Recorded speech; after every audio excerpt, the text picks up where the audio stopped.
হ্যাঁ গাইস, আপনারা দেখেন অবসর টাইমে কিছু একটা করার জন্য অনেকদিন চিন্তা ভাবনা করছিলাম। ঢাকায় থাকে, দেখা সেটি বাগান বাড়ির মতন একটি জায়গায় বিভিন্ন ধরনের হাঁস মুরগি কবুতর পালন করে আসছি। আজ দেখেন সাফল্যর মুখ কীভাবে মোরগ হয়েছে। এই বাচ্চা থেকেই, এই যে বাচ্চা দেখছেন, এই বাচ্চা থেকেই এভাবে হয়েছে। পরিশ্রম করলে কখনো বৃথা যায় না, যার নজির এগুলো দেখলেই বুঝবেন।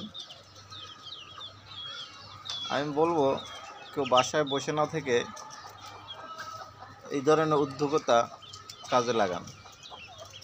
শুধু এটাই না, অন্য অন্য কাজও লাগাতে পারেন।